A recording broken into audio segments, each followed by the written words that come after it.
भारत के पूर्वोत्तर में स्थित एक ऐसा मंदिर जो अपनी ऊंचाई के लिए प्रसिद्ध है। जगह जगह पर कैमरा न करने के नोटिस बोर्ड चिपकाए गए हैं।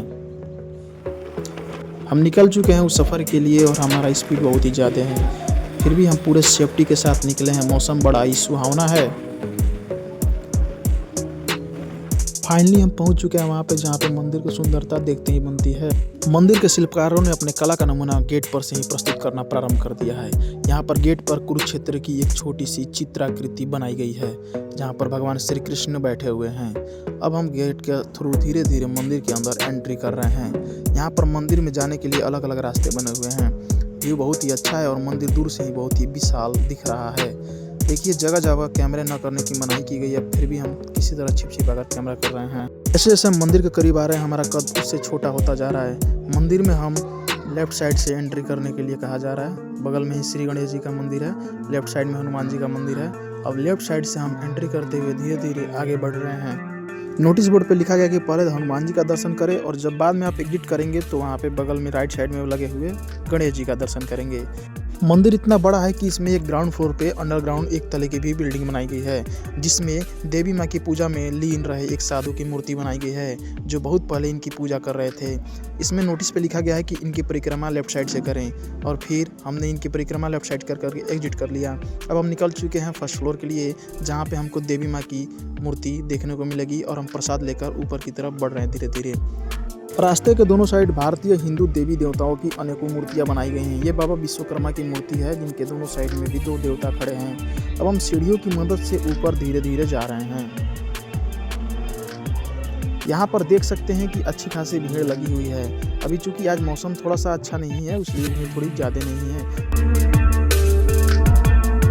लोग एक एक करके अपना प्रसाद देवी माँ के चरणों में पंडित जी के द्वारा अर्पित कर रहे हैं। उसके बाद फिर प्रसाद लेकर वापस चले जा रहे हैं। देवी माँ के दर्शन को यहाँ के पुजारियों ने एक बिजनेस बना दिया है और यहाँ पे अलग अलग पैसे दिखे गए हैं। सिंपल प्रसाद के लिए आपको 51 रुपये और ज़्यादा से बड़े प्रसाद को चढ़ावे के लिए आपको 151 रुपये देने पड़ेंगे, जो कि यह बिल्कुल ही गलत है। हालांकि कोई भी देवी देवता अपने आप से यह नहीं कहता कि हमको देखने के लिए आप हमें पैसे दीजिए। अगर आपको पूरे भारत में देवी देवताओं का भ्रमण करना है तो यह एकमात्र एक ऐसी जगह है जहाँ पे कम से कम 200 से अधिक मूर्तियाँ बनाई गई हैं। और तभी पंडित से एक छोटी सी बात पे कहा सुनी हो गई।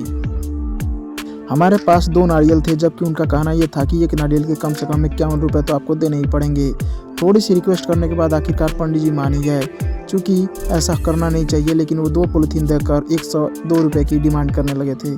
कहा सुनी होने के बाद थोड़ी देर में वो मान गए और हमें जल्दी से जल्दी प्रसाद माता के चरणों में चढ़ाकर और उनका प्रसाद वापस लेकर अपने घर को भी लौटना था।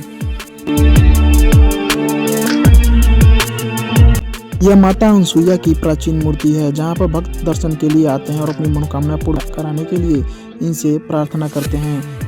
माता अनसुईया के बगल में पालने में भगवान श्री राम, उनके भाई लक्ष्मण और उनकी माता सीता भी विराजमान है। झूला लगातार झूलते रहता है। यह भी अपने आप में एक अनोखा दृश्य है। जल्दी जल्दी भगवान की पूजा करके देवी माँ के चरणों में हमने प्रसाद अर्पण किया। उसके बाद पंडित जी ने प्रसाद में से थोड़ा सा लेकर और बाकी सब प्रसाद मिक्स करके हमें वापस कर दिया। अब बारी थी नारियल के चढ़ावे की, तो नारियल ले जाकर पंडित जी ने पीछे उसे माता के चरणों में पटक कर फोड़ दिया और उसका पानी से उनका अभिषेक करके फिर नारियल वापस लाकर हमें दे दिया।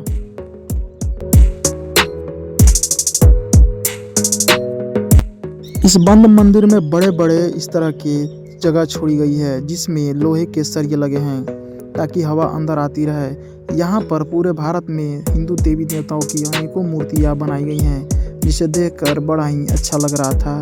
और नीचे यहाँ पर सभी देवताओं के बारे में लिखा भी है।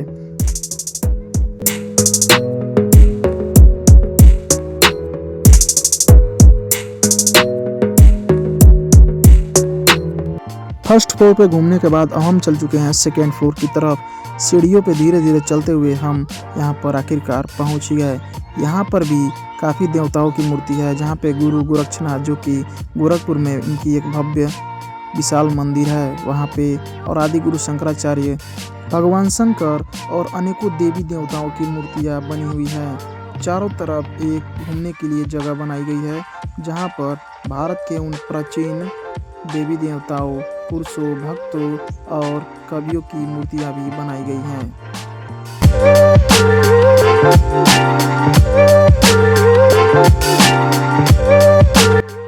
यह सब देखने के बाद अब हम निकल चुके हैं 3rd फ्लोर की तरफ।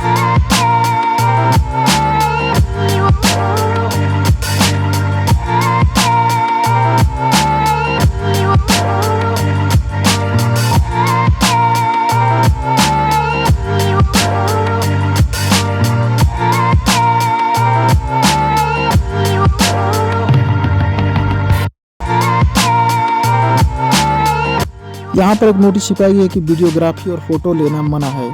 किस्मत अच्छी रही तो हमारे ऊपर फाइन नहीं लगेगा, क्योंकि हम चोरी छिपे वीडियो बना रहे हैं। हालांकि इसको आप सिर्फ अपनी आंखों से देख सकते हैं, बल्कि इसका वीडियो नहीं बना सकते। अब हम तीसरे तल पे आ चुके हैं। तीसरे तल पे देख सकते हैं यहाँ पे काफ़ी देवताओं की और प्राचीन महर्षियों की मूर्तियाँ बनाई गई हैं। यहाँ पर नाग बाबा, जो कि हमारे ग्राम से बिलोंग करते हैं, हम इन्हीं को देखने के लिए आए थे।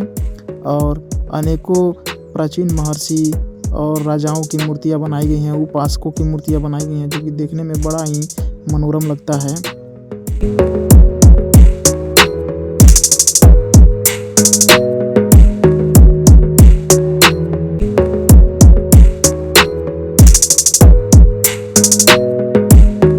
आखिरकार अब हम वहां पहुंच ही गए हैं, जहां पर आने के लिए हमने इतना लंबा सफ़र तय किया था। यह इस मंदिर की सबसे ऊंची तल यानी कि चौथी तल है। 4th फ्लोर पे हम खड़े हैं, जहां पर आपको अभी हम दिखाएंगे पेड़ भी छोटे छोटे दिखते हैं। हम जल्दी जल्दी सीढ़ियों की सहायता से 4थे तल पे चले गए। लोग यहाँ पे सीढ़ियों पर बैठे थे और यहाँ पर हवा का आनंद ले रहे थे। यहाँ पर देखिए बार बार यहाँ पर नोटिस चिपकाया गया है कि वीडियोग्राफी न करें, फिर भी हम छिपा के कर रहे हैं। यहाँ पर अंदर भगवान शंकर के सभी अवतारों की मूर्तियाँ बनाई गई हैं, जिसका नाम है कैलाशपुरी। अंदर एक बहुत ही बड़ी गुफा बनाई गई है, जिसमें भगवान शंकर बैठ के तपस्या में लीन हो रहे हैं, उसका दृश्य दिखाया गया है। यहाँ पे लिखा है कृपया कपूर अगरबत्ती यहाँ बगल में न जलाएं। और यहाँ पे तुरंत 24 ज्योतिर्लिंगों की एक एक मूर्तियाँ शिवलिंग के रूप में बनाई गई हैं। हम धीरे धीरे इसको अच्छे से दिखाने का प्रयास कर रहे हैं। पूरे भारत में अलग अलग स्थानों पर स्थापित ज्योतिर्लिंग, जो कि श्री मल्लिकार्जुन, श्री महाकालेश्वर, श्री सेतुबंध रामेश्वर तमिलनाडु, श्री त्र्यंबकेश्वर नासिक, श्री ओमकारेश्वर, श्री नागेश्वर द्वारिकापुरी, जगह जगह पे यहाँ पे अच्छे उपदेश दिए गए हैं। श्री भीमेश्वर, श्री विश्वेश्वर, श्री केदारनाथ,